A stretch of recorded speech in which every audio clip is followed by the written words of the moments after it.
Bonjour à toutes et à tous et bienvenue au nouvel épisode de Lana et Tricot. Lana et Tricot, comme vous le savez certainement, c'est ma boutique de laine à Grenoble et en ligne. Et moi c'est Anna, donc aujourd'hui pour un nouvel épisode. Tout d'abord, vous remercier d'avoir attendu un mois et plus pour ce nouvel épisode. Et aussi merci aux personnes qui nous ont rejoints dernièrement. J'ai vu qu'il y avait pas mal de personnes qui s'étaient abonnées à la chaîne et qui avaient regardé le dernier épisode de podcast qui a été, je crois, un des plus regardés. Donc voilà, merci beaucoup, bienvenue, j'espère que ce contenu vous plaira et que ce format de podcast vous convient toujours. N'hésitez pas à vous présenter sur les commentaires en bas et voilà, pour les personnes qui sont un peu nouvelles au podcast ou qui sont un peu nouvelles dans le système de podcast, je mets toutes les notes du podcast, c'est-à-dire tout le contenu, tous les liens du contenu que je présente dans la boîte de description qui est sous la vidéo. Donc sous la vidéo, vous avez un petit triangle gris, vous cliquez et vous avez tous les liens. Parfois, j'ai pas le temps de le faire de façon immédiate, parce que c'est pas mon job, mon métier de faire des podcasts. Donc parfois, je le fais pas de façon immédiate, mais ça vient 2-3 jours après, pas en règle générale, voilà. Sinon, quasi tous mes projets sont regroupés dans ma page Ravelry qui est Anna Baldous, et là vous pouvez consulter aussi les laines, les aiguilles ou le patron que j'ai utilisé. Voilà, mais de toute façon sous le lien de description vous trouvez toutes les infos, aussi bien des patrons de couture parce que je parle aussi de couture souvent et de filage. Aujourd'hui on va parler tricot et couture et voilà. J'espère que vous allez bien, j'espère que ce deuxième confinement dans lequel nous sommes ne vous a pas trop atteint moralement. J'espère que vous tenez le coup, j'espère que, voilà, que tout va au mieux possible, même si c'est vraiment pas marrant ce qu'on est en train de vivre depuis le mois de mars. Mais c'est comme ça, il faut s'adapter. Rien d'autre à dire, c'est pas un podcast confinement, c'est un podcast tricot. Je bois un petit Royal Boss du Jardin du Thé qui est une des boutiques locales de Grenoble de thé. Et voilà, donc petit coup de pub non sponsorisé, mais voilà, c'est là que je me fournis en thé. Et on va se lancer, donc est-ce que j'avais d'autres choses à dire? Oui, je parlerai un peu blabla boutique et blabla YouTube et blabla autre que purement podcast à la fin de la vidéo, comme ça, pour ceux à qui ça n'intéresse pas, bah voilà, vous pouvez passer. Autre petite chose, aujourd'hui j'ai pas mis le micro parce que avec tout ce que, changement d'endroit, tout ça, j'ai fait des tests, ça fait 1 heure que je prépare le podcast et les tests sont pas concluants. Le son avec le micro aujourd'hui fait beaucoup de grésillements et c'est gênant c'est gênant. Donc j'ai décidé de ne pas mettre le micro mais de parler plus fort. Donc j'espère que ça va aller au niveau du rendu de la vidéo. Je m'excuse si vous ne l'entendez pas super bien cette fois-ci. N'hésitez pas à monter le son sur les différents supports ou de changer de support si parfois ça ne va pas. Mais voilà. Sinon, je sais pas quand est-ce que j'allais pouvoir faire le podcast à nouveau. Donc, vaut mieux fait que parfait. Donc, j'espère que ça ira à tous les coups. Enfin, pour tout le monde. Allez, c'est parti.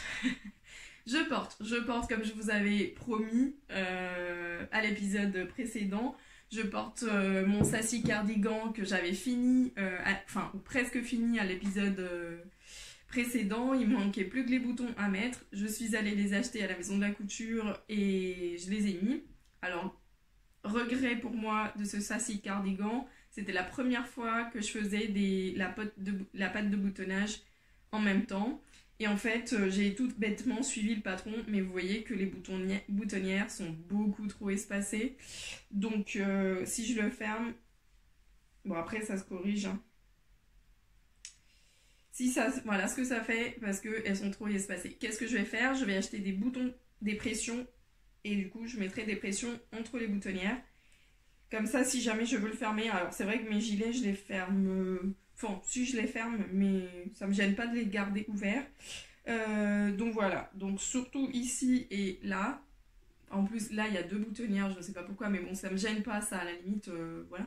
Mais là, je vais mettre des boutons pression. Comme ça, si j'ai envie de le fermer, il restera fermé. Les boutons sont les mêmes je crois que ceux de mon Lanès, alors celles qui suivent depuis longtemps savent que j'avais tricoté un gilet Lanès de Rory Locatelli et j'avais mis les mêmes boutons, mais ceux-là ils sont légèrement bronze rosé et les autres sont vraiment argentés. Donc j'aime tellement ces boutons et ils rajoutent tellement une touche minimaliste et je voulais pas un truc qui prenne le dessus non plus, mais je voulais quelque chose de discret, bref. Donc en fait, je les ai vus, il n'y avait rien d'autre qui me plaisait, et j'ai vu ça, et je me suis dit, bon, les autres me plaisent tellement que je sais que ceux-là vont me plaire aussi, et c'est ce que j'ai fait. Mais oui, il faut que je mette des boutons pression si je compte le fermer un jour, mais parce que du coup, je peux pas défaire la pâte de boutonnage. Ou si, je pourrais peut-être faire des boutonnières en ouvrant et en faisant de la couture aussi. Ça, ce serait une autre possibilité aussi. Bon, à réfléchir, de toute façon, pour le moment, je l'ai porté ouvert, donc ça m'a pas gêné. Ce que je porte en dessous, c'est un projet fini en couture. Je vais vous montrer, même si je mets une manche longue en dessous en ce moment, mais c'est une robe que je compte porter à toutes les saisons, donc vous voyez le côté très sexy de la manche longue qui n'a rien à voir. Mais donc c'est une voilà, manche courte, donc vous oubliez la marinière Armor Luxe et vous regardez le magnifique lin portugais à carreaux. Donc c'est la même robe que j'avais fait cet été, vous vous souvenez peut-être, j'avais fait une robe en Vichy noir et taupe en coton et lin, qui est la Fun Dress de Common & Stitch. Et cette fois-ci j'ai fait la même robe mais la version manche courte. Donc voilà, c'est une robe assez ample avec des fronces et je l'ai fait de la même longueur que la précédente, donc vous voyez c'est assez long et il y a là des poches. Voilà. Donc ça c'est une coup enfin, c'est quoi là, c'est bouclé en quelques heures, c'est vraiment rapide, c'est quelque chose que je me suis rendu compte. J'ai beaucoup porté cet été et même en automne et je me suis dit bah tiens j'ai ce lin portugais dans mon stash que j'aime beaucoup, il est plus fin et je me suis dit bah pour une version automne par les couleurs et tout ça ce serait bien, puis ça va avec les petits gilets que je suis en train de me faire, bref j'avais envie de le faire pour la porter maintenant et de toute façon ce sera quelque chose que je porterai après toute l'année parce que c'est une robe légère pour l'été, voilà. Je la mets avec des leggings en ce moment et des bottes et puis voilà, ça fait ma petite tenue automnale. Et très confortable parce que très ample, je suis serrée de nulle part et moi ça me va. Et en plus c'est des coutures tellement rapides, je passe tout à la surjeteuse, je couds, j'assemble, machin. Hop, c'est bouclé et j'ai fait la couture et je me suis fait plaisir, je me suis fait un beau vêtement et voilà. Donc pour moi c'est très bien, c'est rapide, c'est efficace.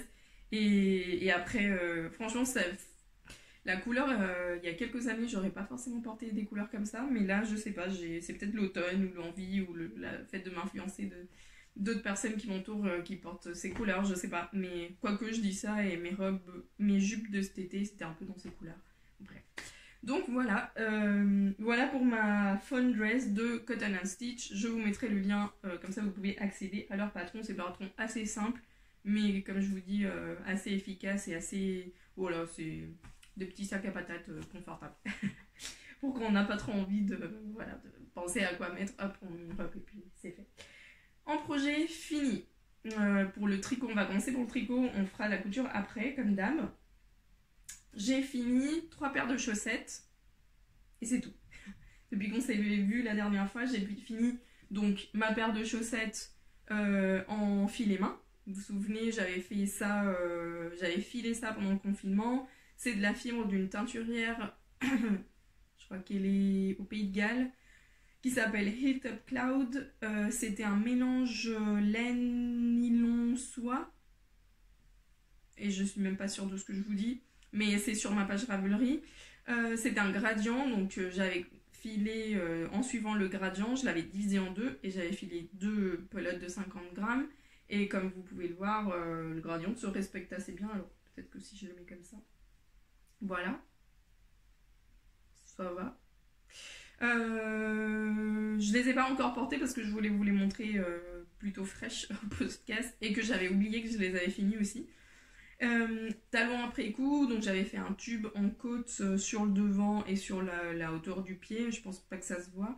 Et talons après coup avec la même laine, côté noir, enfin marron, pas marron, bleu marine presque noir.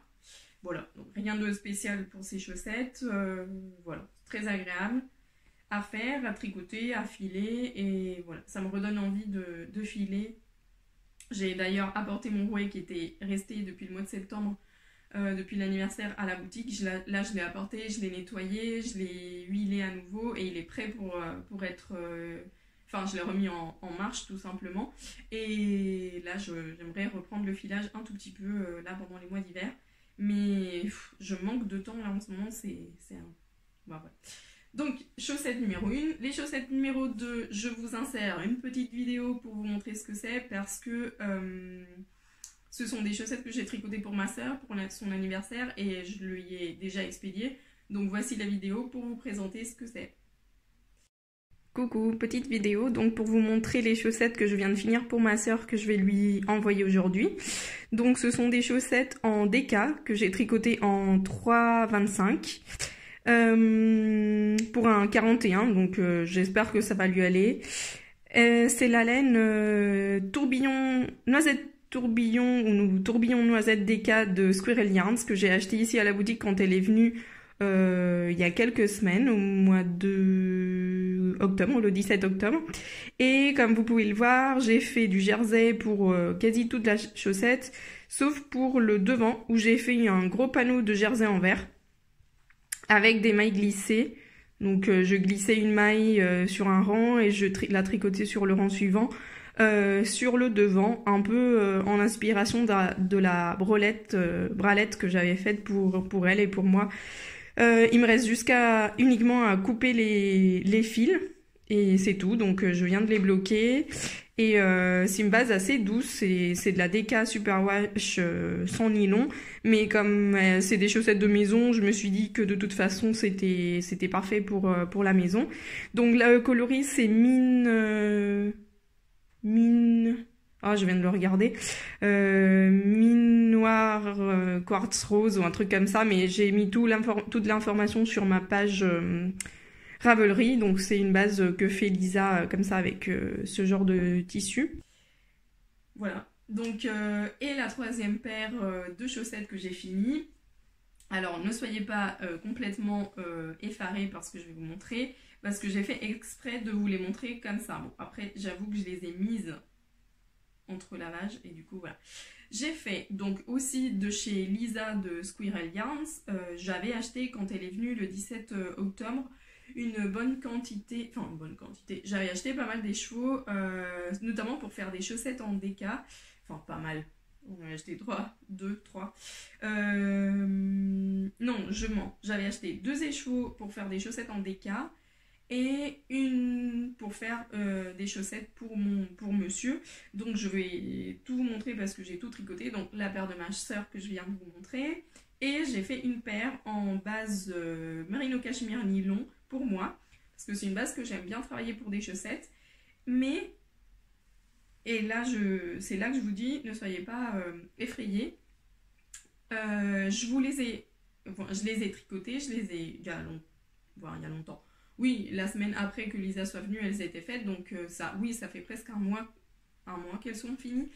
Et je les ai portées, je les ai lavées. Et comme vous voyez, comme c'est une base merino cachemire soie, bah le cachemire en fait va pelucher et va... Alors c'est pas du tout faute de la qualité de Lisa, au contraire, c'est normal dans les bases de cachemire. Moi j'ai déjà eu des chaussettes en cachemire et ça fait tout le temps ça, parce que le cachemire c'est une fibre courte, et la fibre courte en fait, avec l'usage, elle va se détacher du reste de la fibre et elle va boulocher, surtout pour des chaussettes où vous savez, peut-être si vous les portez dans des vêtements, que c'est le tricot qui souffre le plus à l'usage, parce que c'est dans des chaussures, parce que c'est dans des chaussons, parce que on piétine toute la journée, et voilà. Donc moi je les mets que pour la maison.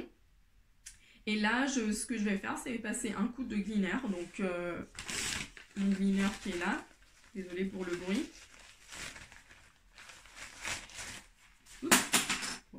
Voilà, donc je vais passer un coup de glitter tout à l'heure et je vais enlever le poil, l'excès de... Je le fais là un tout petit peu pour vous montrer ce que ça donne. Voilà, donc vous voyez, mon glitter, il va enlever l'excès de cachemire et de laine qui a bouloché. Et du coup, comme ça, je récupère une chaussette toute neuve. Et au fur et à mesure, comme ça, je l'ai fait. Et il y a un moment donné où la base de cachemire se stabilise. Ça m'est arrivé aussi pareil avec le yak, sur une paire de chaussettes en yak que j'avais. Et puis voilà. Donc là, j'ai passé le glitter ici. Donc vous voyez peut-être, voilà, j'ai passé le glitter là. Donc là, il y a moins de poils forcément qu'ici. Voilà. Donc je me suis décidé, enfin, j'ai hésité à vous les montrer. Je me suis dit, je passe le glitter avant et tout ça. Je me suis dit, bah en vrai, pourquoi pas les montrer dans l'état réel pour vous indiquer que c'est normal, que c'est du cachemire et que ça arrive, que vous pouvez totalement faire des chaussettes en cachemire, soit en cachemire nylon et laine si vous le souhaitez. C'est juste que ça va boulocher et que vous passez un coup de rasoir et qu'elles sont comme neuves. Bon là, c'était juste pour vous montrer. Là, je vais bien le faire pour éliminer tout l'excès de cachemire résultant. Et puis voilà, elles sont vraiment très très chouettes. J'ai pris un patron gratuit sur Ravelry qui s'appelle les Spree Socks. Je vous les mets. Et voilà, j'ai quasi utilisé, non, j'avais une boulette de 15 ou 17 grammes. En reste, c'est une taille 38 et elles sont super super agréables, super douces. Voilà, franchement, n'hésitez pas, c'est les meilleures chaussettes de maison que vous pouvez avoir en mérino cachemire. Trop trop douce.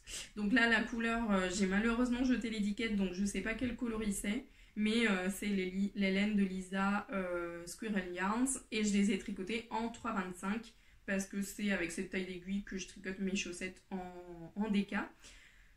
Voilà, tout simple en jersey. J'avais envie de faire un peu de broderie sur le haut de la chaussette, mais voilà, j'y suis pas encore arrivée à le faire. Donc voilà, vous allez voir que je suis en mode chaussette totale parce qu'en ce moment, je n'arrive pas à faire des trucs très longs au niveau du nombre d'heures à investir. Et même les chaussettes, vous allez voir, il faut que je passe à autre chose. C'est la fatigue, c'est tout ce qui se passe cette année me donne envie de sauter du coq à l'âne et de donner des satisfactions immédiates. Et pour moi, monter un projet, c'est une satisfaction. Donc du coup, voilà, c'est comme ça. Il y a des périodes où on va monter beaucoup de choses. Il y a des périodes où on va finir beaucoup de choses. Il y a des périodes où je vais être totalement monoprojet. Ça va dépendre. Il y a une chose que j'ai oublié de prendre. Je vais faire une petite pause. Je vais la récupérer et on continue.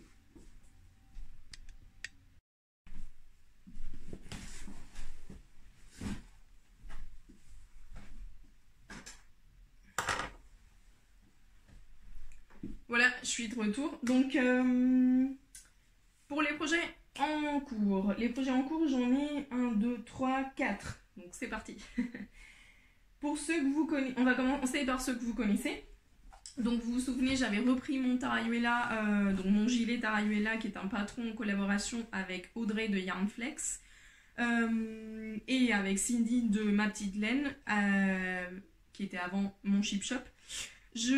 Donc, j'ai repris mon Tarayuela parce que j'avais des amis qui... Alors, je vais finir je me suis arrêtée en milieu de trucs, donc je vais défaire pendant que je vous parle, comme la dernière fois.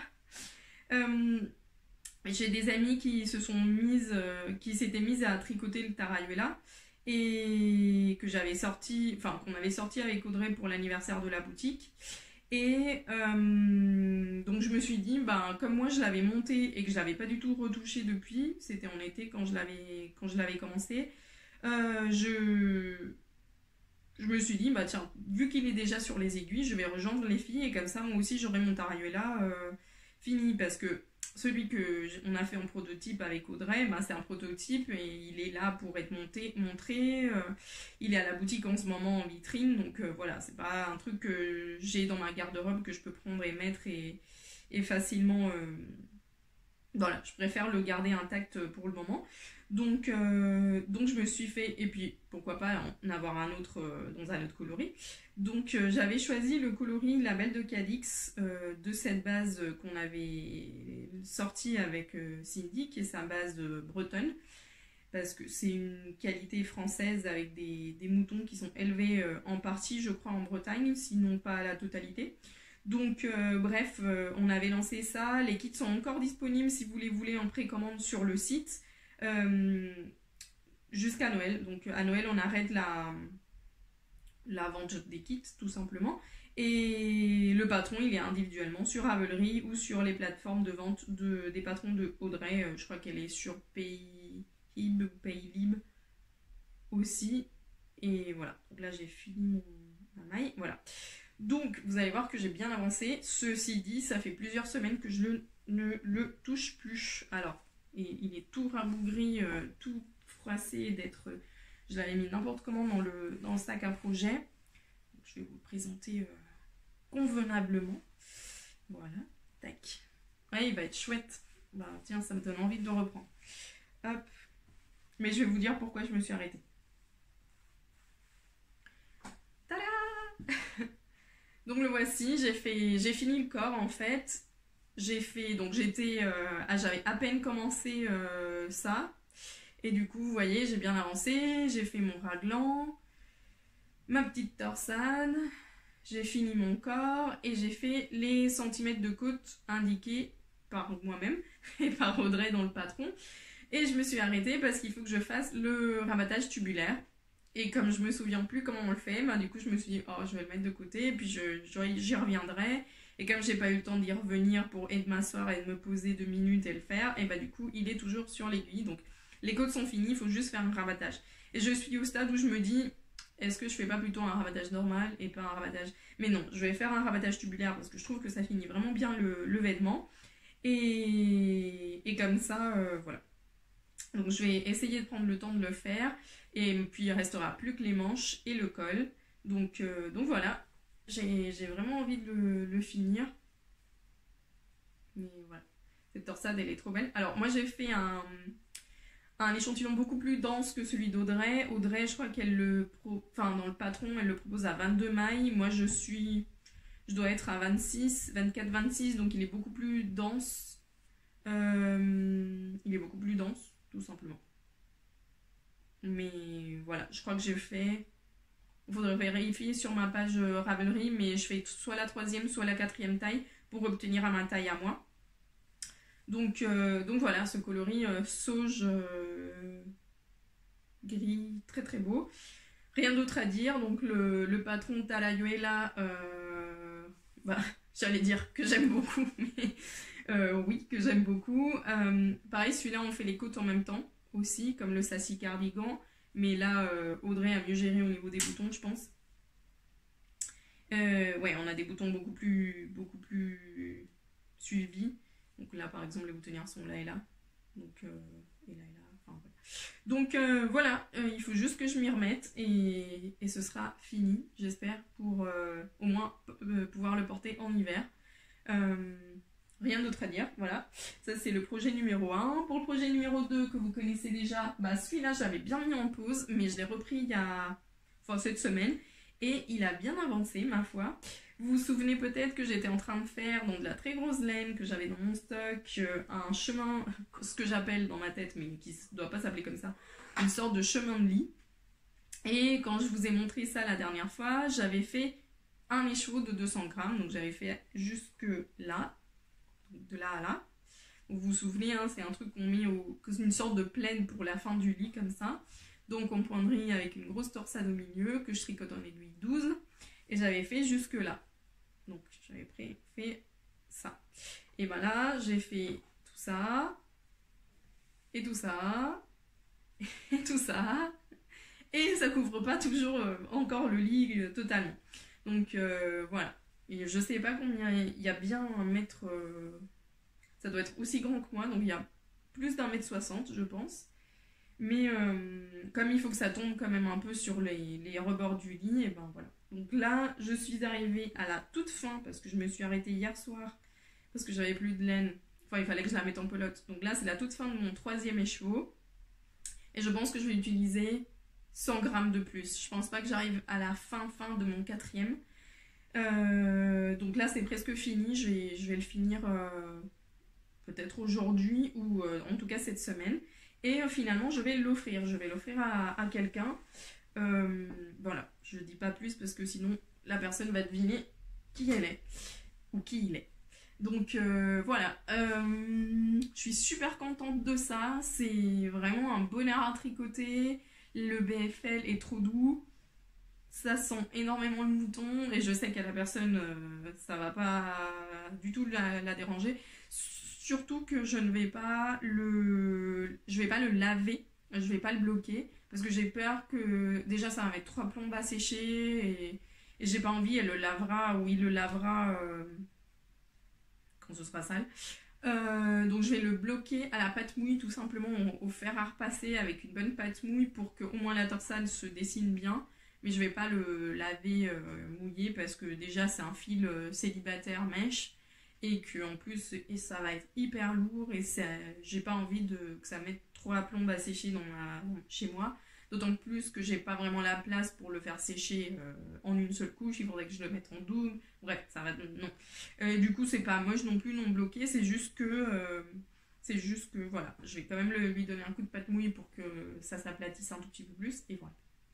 Donc ça c'est bientôt fini et heureusement parce que ça prend beaucoup de place, beaucoup trop de place dans mon moustache et du coup là dans mon panier à projets. Donc c'est pour ça que je l'ai pris aussi parce que je me suis dit oh t'es bête d'avoir autant de projets gros. J'ai aussi comment ça s'appelle ça, mon penguono qu'il faut que je finisse, qui prend beaucoup trop de place. Donc je pense que le penguono ça va être le prochain truc à finir, peut-être même avant que mon Tarayuela.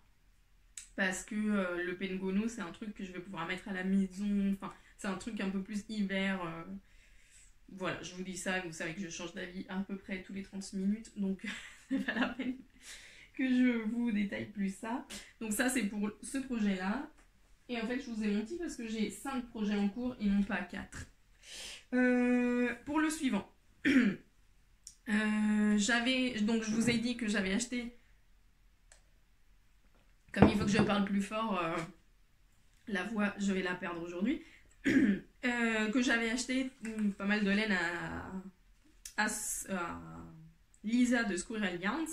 Là concrètement c'est la base Noisette Fingering qui est du 100% Merino Superwash, donc 100 grammes 400 mètres, dans le coloris Perido. Et vous allez voir le coloris Perido ce que c'est. C'est du vert flashouille. Et ça c'est pour mon compagnon qui voulait une paire de chaussettes flashy. Et je lui ai fait la première chaussette. Est-ce que j'aurai l'avantage d'être à côté de son stash et de son matériel de tricot, même si ça c'est pas du tout la bonne taille comme vous pouvez voir, mais comme voilà, mettons que ce soit la bonne taille. Donc voilà, voilà la paire de chaussettes pour monsieur. C'est du 44 et j'ai utilisé mon patron de chaussettes gamme Lastan, donc que j'avais sorti au mois de mars, avril-mars. Donc c'est un patron de chaussettes tout simple avec des côtes brisées sur la chaussette, un talon renforcé et des côtes. Et j'avais sorti ça. Pourquoi je vous parle. Ah oui, ce que je voulais dire du patron de chaussettes, excusez-moi, c'est que c'est un patron où vous avez les deux explications. Vous avez l'explication du toe up, donc des pointes vers le haut, ou des côtes vers le bas. Donc il y a les deux sens dans le patron. Moi, ici, j'ai choisi de faire du toe up, donc des orteils vers le haut, tout simplement parce que je venais de faire pas mal de chaussettes en bottom up, donc des côtes vers le bas, et j'en avais un peu marre et j'avais envie de changer, et du coup j'ai commencé par ici. D'autant plus que c'est plus facile pour lui essayer au fur et à mesure et voir si c'est bon. Donc elles lui vont parfaitement. La seule chose, et c'est pour ça que je les ai mises en pause, c'est que, et c'est aussi que j'ai tricoté ça pendant une semaine et du coup j'avais envie de changer, parce qu'il aime, comme vous pouvez le voir, la tige assez longue. C'est que j'ai fait un rabattage soi-disant élastique. C'est le rabattage où vous tricotez 2 mailles ensemble par le bras arrière, vous repassez la maille sur l'aiguille droite, vous reprenez par la... Mais c'était pas assez élastique pour lui, du coup son pied ne passe pas. Il faut que je défasse le rabattage. Je vais faire un rabattage... D'ailleurs c'est en train de se casser la gueule. Pardon. C'est en train de se défaire. Je sais pas ce qui s'est passé là, mais c'est en train de se défaire. Bon, c'est pas très grave. Et du coup, je sais pas, il faut que je fasse un rabattage élastique. Voilà pourquoi j'aime pas faire les chaussettes du bas vers le haut, c'est parce que il faut toujours trouver un rabattage qui soit élastique et les rabattages élastiques sont pas jolis et du coup ça m'énerve et je regrette de l'avoir fait déjà rien que voilà. Mais c'est pas grave. Donc ça, la base, c'est la base 100% mérino, donc il n'y a pas de nylon et c'est pour ça que j'ai choisi de faire ça. Donc ça c'est des petits mini contrastants que j'avais acheté à une teinturière britannique qui s'appelle, ça fait longtemps que je l'avais acheté ça, qui s'appelle et j'ai pas les étiquettes. Goddess, Knitting Goddess. Voilà, c'est des petits mini comme ça. Et j'en ai utilisé un en entier pour une chaussette. C'est des mini de 20 grammes, 15 grammes, 20 grammes. Donc je pense que je vais utiliser, soit j'utilise celui-là qui est un autre rose, soit je mets carrément une autre couleur. Je pense que ça va pas déranger mon compagnon du tout. Et voilà, donc il faut que je tricote la deuxième maintenant. Vous voyez ma motivation disparaître. Non, mais ça va, je vais le faire. Voilà, donc ça c'est... Donc je les ai tricotés dans mes aiguilles préférées, vous le savez, c'est les Iaia Fix en style pas sharp en 2,25. Raison aussi pour laquelle je me suis arrêtée un peu de tricoter des chaussettes, c'est que je commençais à avoir une blessure ici au doigt et du coup j'attendais que ça cicatrise un peu pour pas trop me faire mal parce que là je commençais à tricoter avec un pansement parce que même si elles sont pas sharp, le fait que ce soit des aiguilles très fines ça blesse quand même un peu et ça fait quand même un peu mal. Donc j'ai fait un peu une pause là-dessus. Mais croyez pas trop parce que j'ai remonté une autre paire de chaussettes et là il y a une petite... Je vais prendre le temps de vous expliquer tout ça. Sur un podcast, je ne sais plus lequel, un podcast anglophone, j'ai vu que y a une personne, oui c'est une personne, une créatrice que je connais depuis longtemps, qui est basée en Norvège. Je crois qu'elle est américaine et elle habite en Norvège. C'est Patricia de P4Chain ou Nitographie et qu'elle fait des cours virtuels de jacquard, donc pour des mitaines, pour des chaussettes. Et tu vois, je me suis dit, ah, ça a l'air sympa et tout ça, mais moi, les mitaines, ou les moufles plutôt, c'est un truc qui me plaît beaucoup, mais c'est un truc que je mets absolument pas. Donc en fait, et autour de moi, personne va mettre des moufles comme ça, parce que ma famille habite en Espagne, et il fait pas assez froid pour mettre des moufles d'hiver en jacquard, d'une.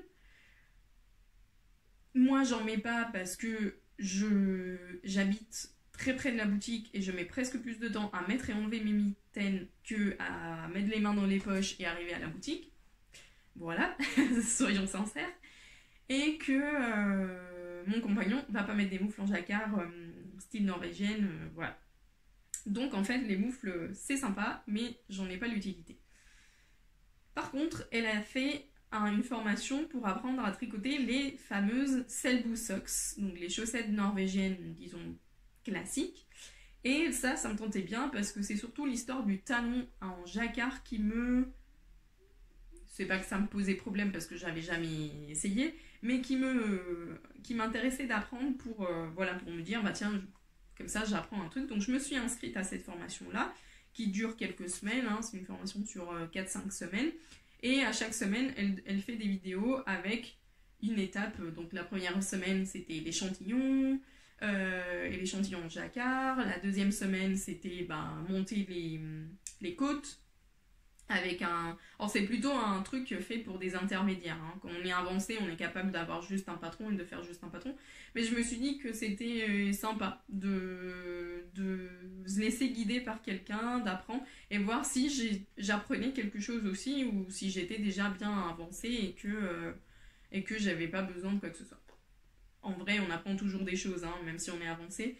Donc, sur le premier truc, elle vous montre comment faire le German Twisted Caston que je savais déjà faire. On monte les côtes et elle vous fait faire les chaussettes en parallèle. Bon, dans un monde idéal, j'aurais fait les deux chaussettes en parallèle, mais dans mon monde réel, c'est déjà bien si j'avance à moitié sur une. Et voilà, donc j'ai monté les côtes. Et voilà, donc Pour ce cours de chaussettes, elle vous fait choisir, elle a 5 patrons de chaussettes ou 6, et elle vous fait choisir un des patrons de chaussettes. Donc vous pouvez choisir, disons que dans le cours, il y a un des patrons qui est inclus, mais que vous pouvez choisir lequel vous voulez tricoter. Moi j'ai choisi celui-ci, ils n'ont pas de nom, donc c'est ce motif-là. Et j'ai été bête parce que, enfin j'étais bête non, mais j'ai choisi celui que je préférais. Et c'est pas pour rien, parce que je me suis rendu compte qu'il y a, pas cet été, mais l'été d'avant, je vais tricoter un bonnet en jacquard avec exactement le même motif. Donc j'étais un peu déçue de moi-même parce que je me suis dit merde, oups, pardon, zut, ouf, j'aurais pu choisir un autre patron de chaussettes avec un autre motif que j'aurais pas fait avant au préalable, voilà. Mais bon, quand on aime, voilà, apparemment, quand on aime, on a tendance à choisir les mêmes choses, c'est pareil pour les coloris. Du coup, j'ai choisi ce que j'avais déjà tricoté une fois, mais ma foi, le patron est sympa, ça me plaît et tout, donc c'est bien. Donc sur le côté, voilà comment ça se présente. Vous avez ce petit, alors ça porte un nom, mais je me souviens plus du nom. Ce petite maille avec une petite maille sur le côté, donc la chaussette, voilà. Donc c'est un patron qu'on tricote du haut vers le bas. Là, il me reste encore un demi-motif. J'ai presque fini, disons, la tige de la chaussette, et là il faut que je fasse le talon, et là c'est bien parce qu'elle a commencé à sortir toutes les vidéos sur comment faire le talon, donc je vais m'y pencher pour voir et au moins réaliser la première pendant le cours, voilà. Donc là mon jacquard en intérieur. Elle vous explique comment croiser les brins, d'ailleurs ça c'est une des choses que j'ai apprises, à comment bien croiser les brins sans que tous les fils s'entortillent et tout ça. Alors là je saurais plus vous le dire parce que ça je l'ai monté il y a 2 week-ends.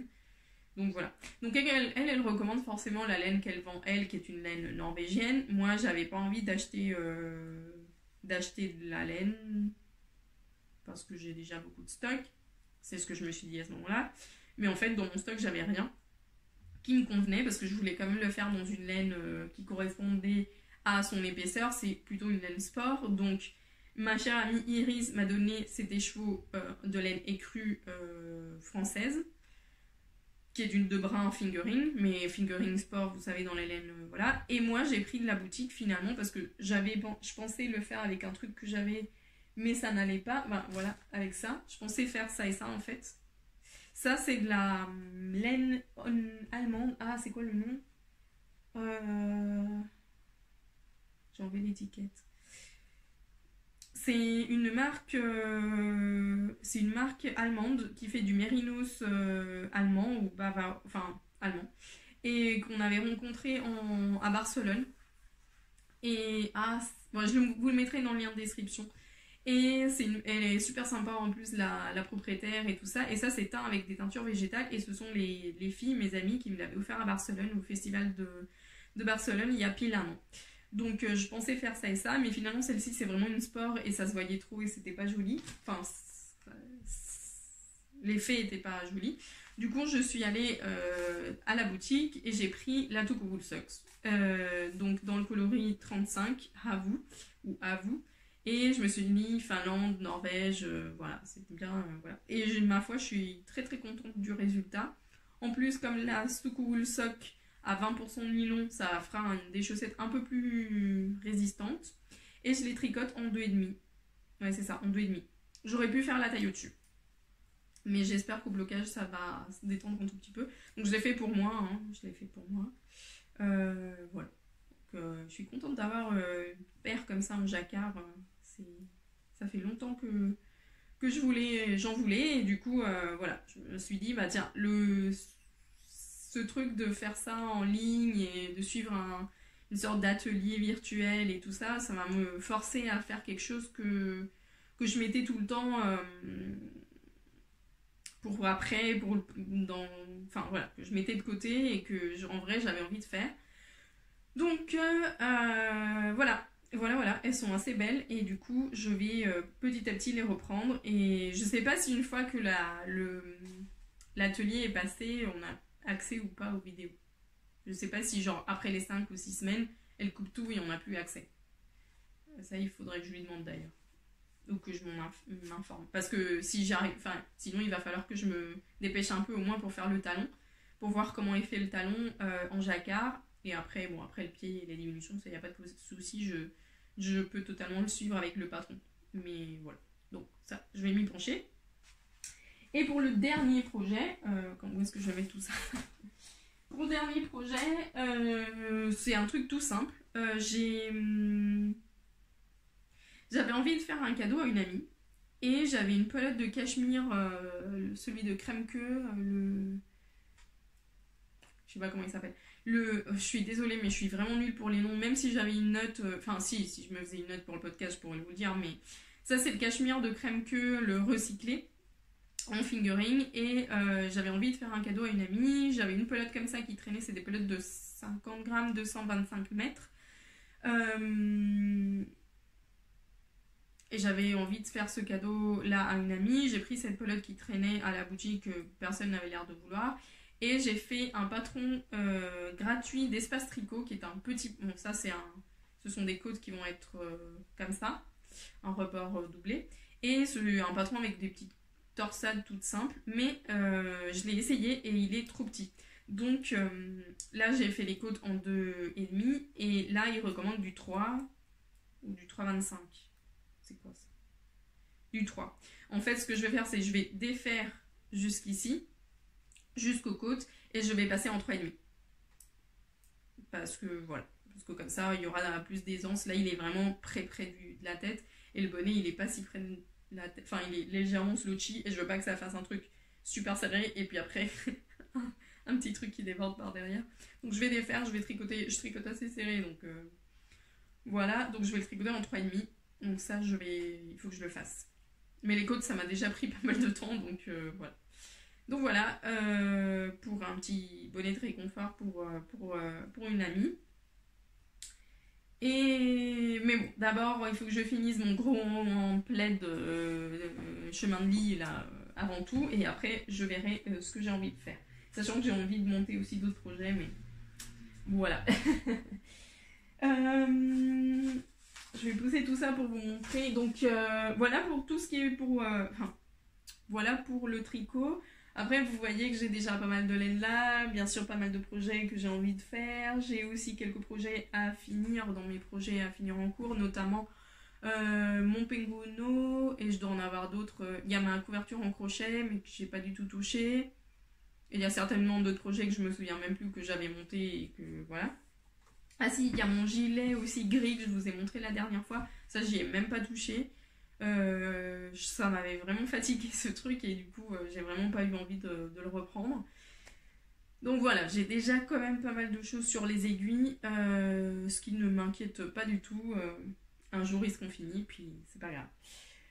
Pour transitionner de la couture, du tricot à la couture, je vais faire une petite pause et je vais vous parler de ceci. Le Fair Isle Weekend, qui est un livre édité par Laine Magazine et écrit par Mary Jane Mucklestone, qui est une créatrice américaine qui aime beaucoup les îles Shetland, qui a beaucoup voyagé dans les îles Shetland et qui a fait ce magnifique petit bouquin avec des patrons. Des patrons qui sont inspirés de la tradition des Shetland, mais parfois avec un petit twist personnel de la créatrice. Je pense que tous les patrons me plaisent. Donc vous avez les moufles, vous avez des accessoires, et vous avez des pulls, et vous avez une veste aussi, et il y a aussi de magnifiques photos des îles Shetland. Il y a ce pull également, avec... Donc ça, je pense que au niveau des couleurs, par exemple, ce serait moins traditionnel. Le fondu, moins contrastant. Ça, par exemple, je pense que ce serait quelque chose qui relève moins de la tradition. Alors que là, on est vraiment plus dans les couleurs et dans les aspects traditionnels des îles Shetland. Et plus concrètement, de Fair Isle. Il y a un bonnet aussi. Le bonnet Mali. Je mets là la main pour pas... Voilà. Pareil, avec un contraste bas. Et moi, ce qui me plaît beaucoup, c'est... J'ai deux patrons coup de cœur. J'ai ce petit béret. Trop trop beau. Et j'adore les couleurs. Très très sympa. Et bien sûr, Non, il est après. Ce livre, il est vraiment magnifique. Hein. C'est vraiment une très très belle édition. Et moi, ce qui me plaît beaucoup, parce que les couleurs, mais aussi parce que la veste, c'est cette veste-là. Je l'adore. Vraiment très très belle couleur, dans les beiges, dans les bleus. Je pense que c'est quelque chose que je porterai tellement facilement. Voilà. Ça fait rêver. Et puis ce livre fait du bien parce que du coup on a les belles photos des îles, de l'île de Ferraille, les petits moutons. Enfin vraiment, cette année où on peut pas voyager, ça donne vraiment envie. Et je me suis dit que, enfin, ça fait longtemps que je veux aller en Écosse, retourner en Écosse et vraiment visiter tout ce qui est les Highlands, les îles et tout ça. Et je pense que le prochain voyage que je vais faire, ça va être vraiment en Écosse. Et dans tout ce qui est le côté rural, paysage, nature de l'Écosse. Pas Édimbourg, je connais déjà assez bien. Et il y a d'autres villes sympas aussi que j'aimerais visiter, mais c'est vraiment pour faire du tourisme de paysage, de nature. Donc je pense que le prochain voyage, dès qu'on pourra voyager, va être en Écosse. Parce que ça fait longtemps que je me le dis, et je me dis c'est maintenant ou jamais, parce qu'après si on est reconfiné, si on a encore une épidémie, si on a encore des trucs, on le fera jamais. Et ça c'est vraiment quelque chose qui me tient vraiment à cœur. Donc prochain voyage, voilà, c'est fixé. Je n'y réfléchis plus et voilà. Et comme ça, je mets des sous de côté pour ça. Passons à la couture. Donc, pour vous dire, hein, je vous montre le livre parce que il m'a tellement plu que je me suis gardé un exemplaire, mais j'en ai encore en boutique et vous pouvez les acheter en boutique et en boutique en ligne, bien sûr. Donc ça, c'est pour le petit coup de cœur. Et passons à la couture. Donc, vous avez vu que j'ai fini ma robe. J'ai aussi fait... je crois que j'ai fait d'autres choses en couture, mais j'arrive pas à me souvenir, mais peut-être pas, en fin de compte. Et j'ai fait, alors je vais peut-être me bousser un peu, j'ai fait ma veste kimono numéro 2. Je sais pas si vous allez arriver à voir quelque chose. Donc vous vous souvenez, j'avais fait cet été, je crois que c'est cet été que je l'ai faite, une veste kimono qui est le patron Aori de Wisken, qui est une marque qui a quelques patrons de couture, c'est pas vraiment une marque de patron de couture avec beaucoup de patrons. Donc c'est une veste type kimono comme ça, avec des manches chauve-souris, toute simple, avec un col châle comme ça. Derrière, c'est une ligne droite, enfin rien de particulier. Et c'est une veste qui est entièrement doublée. Donc j'avais fait le premier exemplaire pour faire une toile, mais une toile métable avec des très beaux tissus que j'ai beaucoup porté à l'automne là. Et là, celle-ci, j'avais envie de la faire parce que, en fait, ce patron-là, je l'avais acheté pour ce tissu-là. Ce tissu-là, c'est un tissu teint à l'indigo, c'est un coton un peu épais que m'avait offert ma mère. Pour mon anniversaire, pas cette année, mais l'année d'avant. Et en fait, comme c'est un tissu assez spécial et que c'est un cadeau et tout ça, je voulais trouver un patron parfait. Et je voulais faire cette veste. Donc j'avais fait la première toile. Et puis en fait, le patron est tellement simple que j'ai fait très rapidement après. Enfin, je mens. Je l'ai fait assez rapidement après. Mais j'ai mis du temps à choisir le tissu de la doublure. Ce tissu-là. Parce qu'il me fallait un tissu foncé. Pour la simple raison que c'est de l'indigo et que si je mettais du clair, l'indigo allait déteindre et allait tacher la doublure claire. Donc il me fallait un tissu foncé. Je voulais quelque chose d'assez original aussi. Je voulais du 100% naturel et je voulais idéalement quelque chose qui reprenne la même couleur indigo. J'ai fait beaucoup de recherches.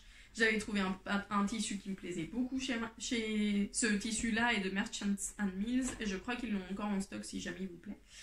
Donc j'avais fait un tour chez Merchants and Mills, il y avait un tissu qui me plaisait, mais qui était en rupture de stock, mais nanana, enfin bref.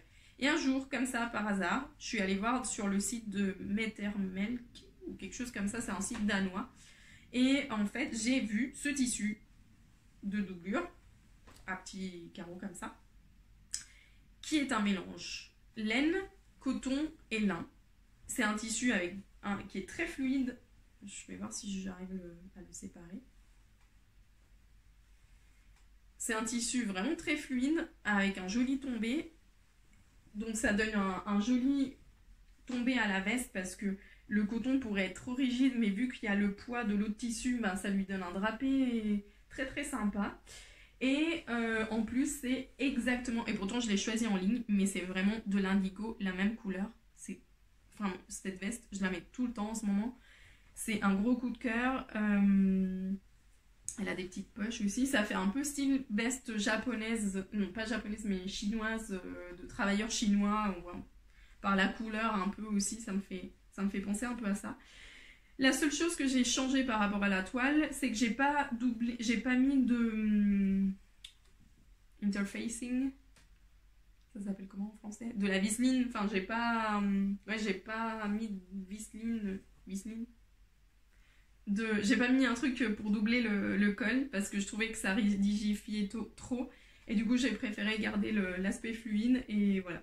Donc, et aussi la même chose, même modification que pour le patron, que pour la première version. Le patron normalement, l'extérieur du col est dans la doublure et l'intérieur du col est dans le coloris principal. Moi, j'avais pas envie le tissu est déjà assez présent, donc j'avais pas envie de faire ça non plus. Et du coup, j'ai inversé, j'ai fait tiens, j'ai un petit fil là qui dépasse. J'ai mis le même tissu pour le devant du col châle et la doublure à l'intérieur. Mais ça, c'est facile à faire. Et après, j'ai mis une petite étiquette que j'ai mis aussi sur la robe que je porte. C'est dans un tissu en coton tout simple. Et je me suis inspirée des étiquettes de la marque... ça s'appelle... j'ai une robe de chez eux qui travaille le lin. C'est une marque lituanienne. Not Perfect Linen. Ils font ça, en fait, ils prennent un morceau de lin, ils le cousent comme ça avec leur étiquette, la taille et tout ça, et du coup le tissu il s'effiloche comme ça. Bon là c'est un coton donc ça s'effiloche encore plus. Mais du coup j'ai acheté des tampons chez la boutique, chez Katie de Green Bean Podcast, que j'aime beaucoup, que j'adore son podcast et ce qu'elle fait d'ailleurs. Donc je lui ai acheté un tampon il n'y a pas longtemps, là, cet été je pense. Et j'ai acheté de l'encre pour tissu. C'est des encres que vous trouvez dans les magasins de loisirs créatifs, en fait, de l'encre que vous mettez le tampon, vous le mettez sur le tissu, vous passez un coup de fer, et du coup ça fixe l'encre. Apparemment, normalement, si je le lave, ça devrait pas disparaître. Et du coup, j'ai mis ça, et j'ai fait une couture autour, et voilà. Donc ça met la petite couture. Donc là, ce qui a marqué, c'est handmade. Donc voilà, pour montrer que c'est du fait main. Et voilà. J'avais envie de donner ces petites touches-là à mes vêtements faits main. Et voilà, je suis très très ravie. Je suis ravie de cette veste, elle est vraiment très chouette et je l'adore. Et ça fait vraiment un super beau vêtement. Je suis assez fière de ma réalisation. Alors, comme c'est de l'indigo, c'est vrai qu'à la fin de la journée, je suis un peu avec les mains bleues. Mais bon, c'est pas grave, avec l'usage et le lavage et tout ça, ça va disparaître, je pense. J'ai assez de tissu, il me reste tout ça comme tissu. Je sais pas combien de mètres on avait acheté avec ma mère, je pense qu'on avait dû acheter 3 ou 4 mètres parce que c'est un tissu qui est sur une laisse d'1,10 m, mais on avait beaucoup trop acheté de tissu, donc je vais pouvoir me faire une robe dedans. Donc il faut juste que je choisisse le patron parce que pareil, j'ai envie que ce soit une robe chouette, voilà, donc j'ai de quoi faire une robe. Ensuite, en projet futur, j'ai une amie pour laquelle qui a eu un petit bébé. Je lui ai rien fait parce que j'ai pas eu le temps et que voilà.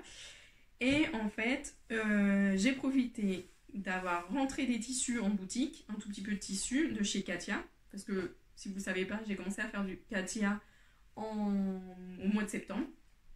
Et en fait, j'ai profité qu'ils fassent du tissu pour acheter un peu de tissu et pour acheter ce catalogue, qui est un catalogue, je crois que c'est leur premier catalogue de patron ou leur deuxième peut-être.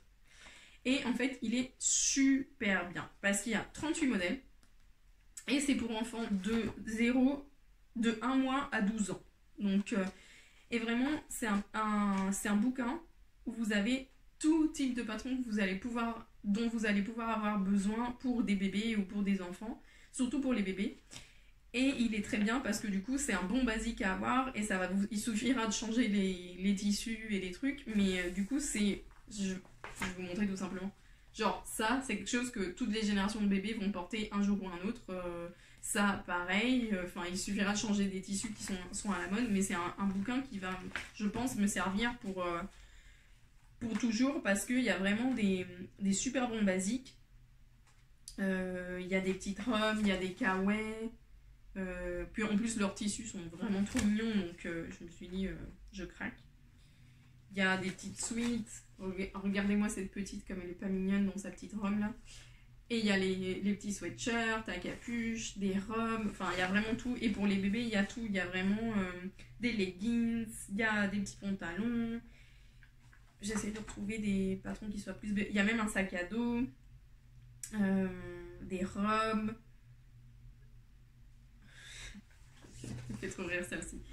Donc vous voyez le petit sweat, enfin vraiment il y a beaucoup de patrons, des leggings, des petites robes, ça c'est mignon aussi ces petites robes, ouais, comme ça, les jupes avec des, il y a des anoraks, enfin c'est trop mignon. Ce tissu là je l'ai rentré avec les alpacas qui brillent dorés, et il y a les petits chaussons, le petit bandeau, la culotte et la robe, enfin c'est trop chou. Et il y a bien sûr pour garçons et pour filles, là je vous montre plus pour filles parce que c'est ce qui m'attire, mais il y a même la barboteuse, enfin il y a beaucoup de choses et du coup c'est un super bon basique ce petit Origins automne-hiver. J'ai hâte de voir ce qu'ils vont sortir pour le printemps parce que du coup là ils en ont sorti tellement que je me dis ça va être compliqué de faire mieux quoi. Il y en a vraiment beaucoup. Et là ça c'est le tissu que j'ai choisi, donc je vous le montre. J'ai choisi ce tissu là qui est une popeline de coton avec des motifs d'automne. Voilà, j'ai carrément pris le rouleau avec moi parce que j'en ai deux de ce tissu. Donc voilà, c'est une popeline de coton avec une laisse d'1,50 m. Voilà. Et je vais faire pour une petite qui taille du 3 mois je crois, qu'elle m'a dit. Je vais faire cette robe. Et je vous la montre. Voilà, je vais faire ça.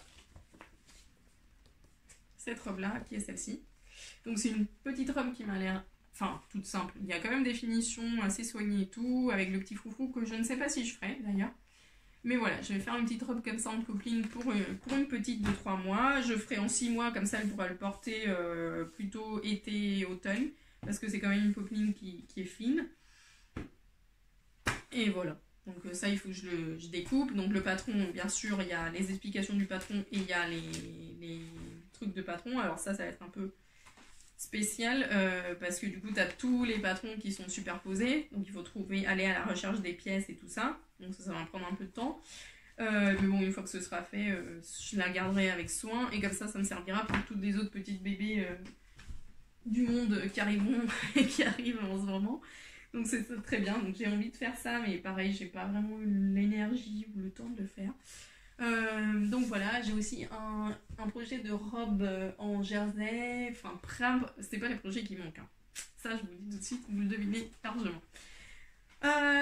Voilà, on est arrivé à la fin du contenu de ce podcast. Je vais juste vous toucher 2 mots sur... donc pour les personnes qui souhaiteraient s'arrêter là, et ben on se dit à bientôt, et pour les personnes qui souhaitent rester et ben voilà. Je suis fraîche moi aussi. Donc pour la boutique, vous êtes beaucoup à m'avoir demandé comment ça se passait pour ce confinement, et si ça allait et tout ça. Le confinement est terrible pour les petits commerces, ça vous le savez déjà. Je vais pas vous en faire... je vais pas vous faire un... Voilà, je vais pas vous en parler parce que je pense que c'est évident pour tout le monde, mais c'est injuste ou c'est pas bien ou tout ce que vous voulez, mais c'est à nous de faire le choix. C'est-à-dire, on a toujours la possibilité. On a toujours la possibilité d'attendre une semaine de plus, 2 mois de plus, d'acheter le petit truc chez le petit commerçant plutôt que de l'acheter dans les grandes enseignes qui commencent par A ou par d'autres choses. C'est-à-dire que nous, on est acteurs aussi, et c'est à nous aussi de faire l'effort. Est-ce que ça va nous prendre plus de temps d'appeler le petit commerçant, de faire un click and collect, et de choisir avec lui, et qui nous conseille et tout ça? Oui, plus que d'aller sur un site, d'acheter, de se le faire livrer sous 24 heures. C'est sûr, c'est peut-être plus contraignant, c'est peut-être moins facile, parce qu'il faut le faire dans les heures où le commerçant est dans sa boutique, et à attendre à minuit quand on est sur notre canapé et que machin. Oui, il y a plus de contraintes, mais c'est à nous de choisir aussi ce qu'on veut faire. C'est à nous de choisir aussi le futur qu'on veut avoir. C'est à nous de choisir aussi à qui on veut aider. Voilà, c'est le seul truc que je vais dire sur ça. La boutique va bien. Ça pourrait aller mieux dans un temps normal, où tout le monde aurait le droit d'ouvrir, tout le monde aurait le droit de consommer, tout le monde aurait le droit de tout faire. Mais ça va. Pour la simple raison, c'est que les merceries, et je vous le dis au cas où vous ne soyez pas au courant, les merceries ont le droit d'ouvrir. Et ça a été un coup de chance, parce que quand je vois que tous les commerces de ma rue sont fermés et que je suis la seule à être ouverte au public, ça me brise le cœur. Et en même temps, je me dis... et en même temps, c'est le coup de chance de l'année, parce que sans ce coup de chance, je pense que l'année aurait eu beaucoup de mal à s'en remettre, parce que je pense à tous les petits commerces, et rien que d'y penser, ça brise le cœur, vraiment. De se voir fermer les portes, de voir qu'on ne peut plus vendre on ne peut pas faire le chiffre d'affaires qu'on doit faire pour payer nos charges, pour payer nos salaires, pour payer l'URSSAF, pour tout payer, c'est catastrophique. Je comprends qu'on est dans une pandémie, qu'il faut faire attention et qu'il n'y a pas de bon choix. Ça doit être horriblement difficile à être dans les places des gens qui doivent faire ces choix. Mais même si les commerces, ou une partie des commerces, ne sont pas des commerces de première nécessité, pour nous, commerçants, c'est de la première nécessité. C'est-à-dire que nous, on vit de ça. Et si on n'a pas ce droit de travailler, on a beau avoir des aides, ce ne sera jamais suffisant, je pense, pour pouvoir garder une vie et une trésorerie saine à notre commerce. Voilà, comme je vous dis, moi et toutes les mercières mercières masculin féminin de France, on a la chance de pouvoir ouvrir, donc ce qui nous permet de limiter un peu la casse, d'autant plus que j'avoue que fermer pendant la période, parce que nous, mercières de laine, notre métier est très saisonnier, c'est-à-dire qu'en hiver on va faire un chiffre d'affaires X, mais en été on va faire le quart du chiffre d'affaires qu'on aura fait pendant l'hiver. Donc nous on est un peu comme la fourmi, la cigale et la fourmi, on est la petite fourmi qui pendant l'hiver, contrairement à la fourmi réelle qui c'est pendant l'été, nous pendant l'hiver on garde, parce qu'après pendant l'été, attention, on va plus rien avoir. Et du coup nous si on avait dû fermer pile à cette période-là, ça aurait été catastrophique, parce qu'après, pendant l'été, on sait qu'on ne va pas vendre assez pour combler le vide que ça a fait, quoi. Et je vous le dis, parce que pendant le premier confinement, je l'ai vécu, au moins que maintenant ça ait changé, les aides du gouvernement ne sont pas suffisantes. Et c'est pas une critique, c'est que ça peut pas être suffisant, vu qu'on est des centaines de milliers de commerçants et des centaines de milliers de restaurants et des centaines de milliers de tout, et ils peuvent pas aider, ils peuvent pas donner un chiffre d'affaires correspondant à 100%, ce serait impossible, ou ce serait la ruine pour la France, quoi. C'est normal. Bref, je parle dans des dérives, voilà, mais c'est un sujet, voilà, que vous imaginez bien me tient pour tout vous dire, j'en ai parlé avec certaines personnes, quand Macron a dit que les commerces allaient être fermés. Alors on regarde jamais la télé, sauf quand Macron parle et dit des trucs sur les confinements. Et franchement, j'ai pleuré devant mon poste, parce que voilà, pour moi c'était encore se renouveler, encore se dynamiser, encore trouver des solutions, encore trouver comment faire pour faire survivre ma boutique, comment faire pour me prendre soin de moi aussi sans m'épuiser, sans faire un burn-out et sans arriver à d'ici 1 an, 2 ans fermer la boutique. Enfin, ça a tellement d'implications sur nos vies personnelles que du coup et professionnel, que du coup c'est dramatique. Et bon, après on a su le lendemain que qu'on pouvait rester ouvert, donc ça a impliqué se réadapter, mais bon, c'est beaucoup plus simple dans ce sens. Donc voilà, ça va. Le fait de pouvoir travailler normalement et de donner un service normal me permet d'avoir un moral, voilà, ou au moins que mon moral se voit pas trop attaqué par ça. Parce que le fait de pouvoir travailler, ben voilà, ça te permet de pas réfléchir à d'autres choses. Ceci dit, c'est dur comme pour tout le monde, je pense aussi. Enfin bref, on va pas rentrer dans les détails. Mais voilà, ça a été un coup de chance. Je le vis vraiment comme un privilège. Et je fais de mon mieux pour acheter. Alors si déjà je faisais très attention, alors là, maintenant, je n'achète que du local. Ou que du... Ou si j'ai des achats que je pense indispensables, j'essaye de le faire au mieux possible. Ceci dit, je fais pas du 100% parfait, parce que parfois c'est pas possible. Mais je fais très attention. J'ai acheté chez les libraires, j'allais dire français, chez les libraires grenoblois qui sont fermés. Enfin voilà, je fais très très attention maintenant à mes choix et à mes nécessités et à quand est-ce que je vais acheter. Et je vous encourage à faire pareil, à devenir acteur de votre consommation et à choisir qui vous voulez aider. Parce que c'est pas bien, enfin, ce serait hypocrite de se plaindre que machin chouette a plus d'avantages ou paye moins d'impôts ou a plus de chiffre d'affaires, alors que nous, on nourrit aussi la bête et le système. Voilà. J'espère que c'est pas trop flou et que vous voyez ce que je veux dire par là. Je vous encourage à vraiment aider aussi les petits restaurateurs qui font à emporter. C'est le cas ici à Grenoble sur quelques restaurants. Je pense par exemple à mes voisines du restaurant Jeannette qui ont ouvert que pendant quelques mois et du coup elles se sont vues... du coup elles se sont retransformées dans de la très bonne bouffe à emporter.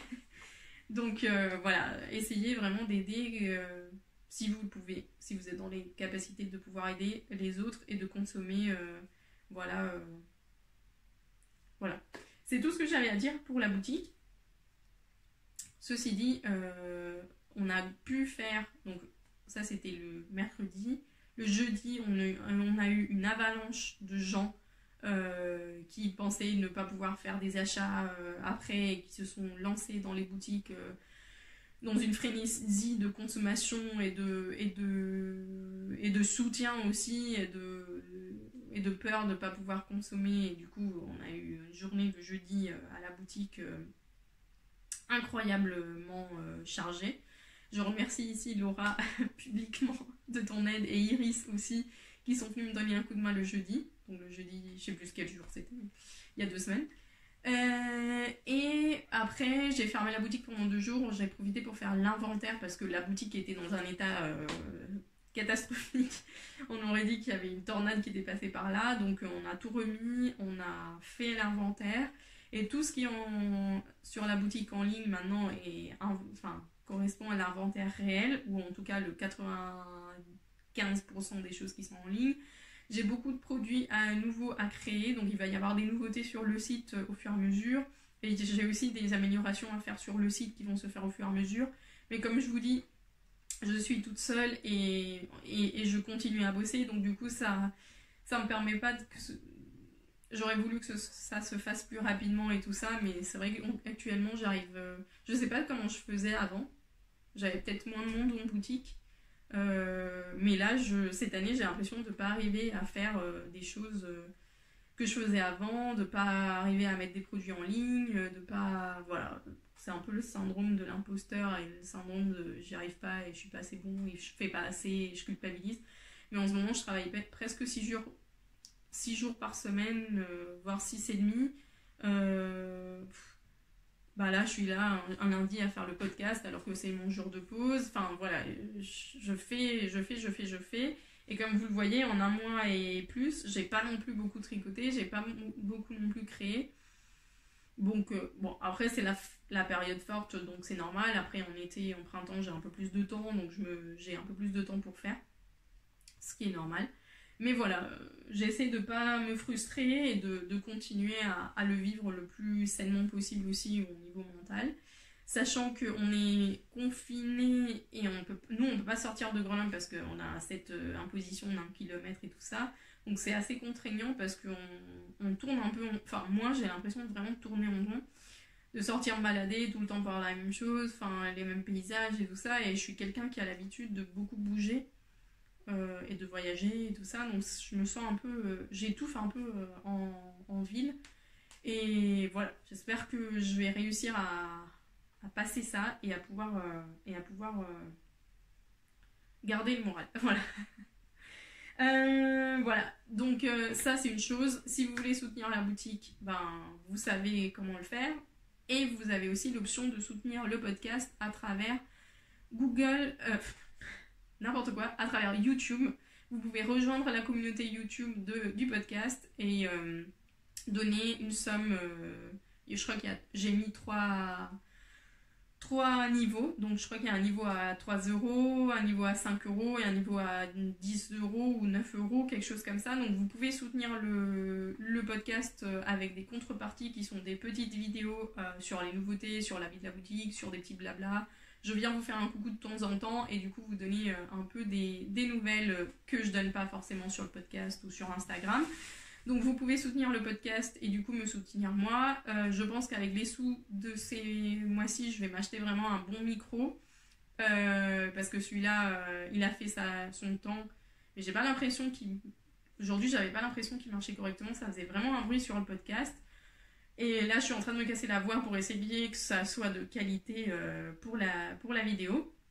Bref, j'ai trop papoté, je suis trop partie dans tous les sens. Mais voilà. Si vous avez envie de soutenir le podcast, vous pouvez le faire en rejoignant la communauté YouTube.